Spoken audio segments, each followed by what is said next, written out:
नगर पालिका सभागार में सुरेश सौरभ की पुस्तक भीगते सावन का विमोचन हुआ।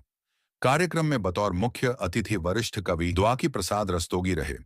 इस दौरान मुख्य अतिथि ने कहा कि सुरेश सौरभ की कहानियां भारतीय जनमानस की चेतना और चिंतन की गहरी संवेदना से जुड़ी हैं।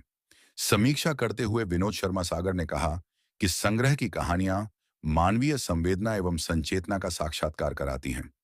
सौरभ जी की समाज की परिस्थितियों पर गहरी पकड़। अध्यक्षता कर रहे सत्य प्रकाश शिक्षक ने कहा, भीगते सावन लोक संवेदना का दस्तावेज है। संग्रह की कहानियों में भारतीय जनमानस की जनचेतना को उकेरा गया। श्याम किशोर बेचैन, विकास सहाय, अनुराग पटेल, बेबी आराध्या, बेबी कृति ने काव्य पाठ किया।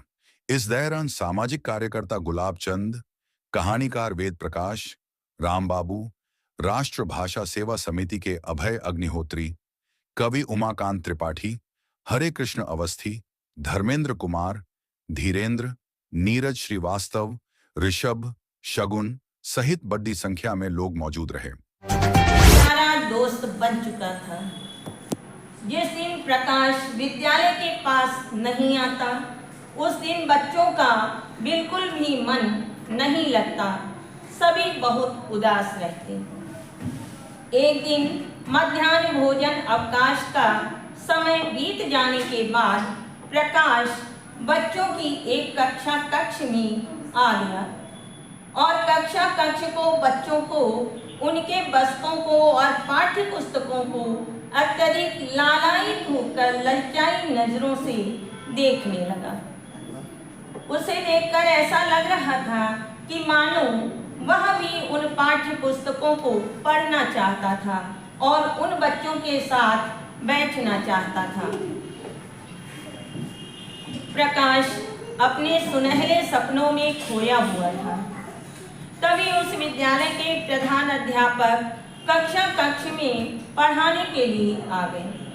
प्रकाश को वहां उपस्थित देखकर वे काफी आग बबूला होकर उस पर बरस पड़े। तुम जैसे लोगों का कहीं ठिकाना नहीं।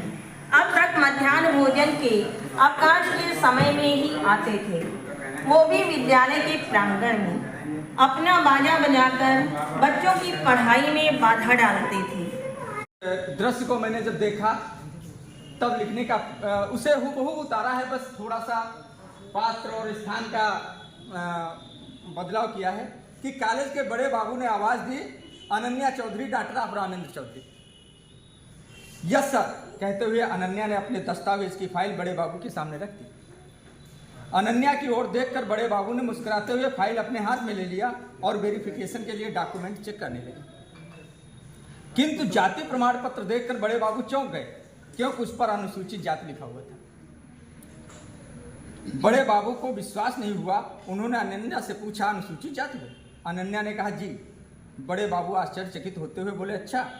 तत्पश्चात उन्होंने अपने पड़ोस में बैठे दफ्तर के छोटे बाबू की ओर इशारा करते हुए कहा,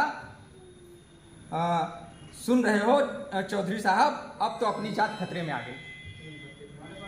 छोटे बाबू बोले, क्या हुआ? बड़े बाबू ने जाति प्रमाण पत्र दिखाते हुए कहा, अब तो ये लोग भी चौधरी लिख रहे हैं, अब तो अपनी जात की वैल्यू ही खत्म हो गई। इतना कहकर छोटे बाबू और बड़े बाबू दोनों मिलकर मुस्कुरा दिए। अब बड़े बाबू कागज में फाइल लगाते हुए अनन्या की तरफ बड़ी ही दृष्टि से देखे जा रहे थे। अनन्या मन ही मन डर रही थी कि शायद वह यह जाति हमारी डिग्री पूरी होने देगी या नहीं।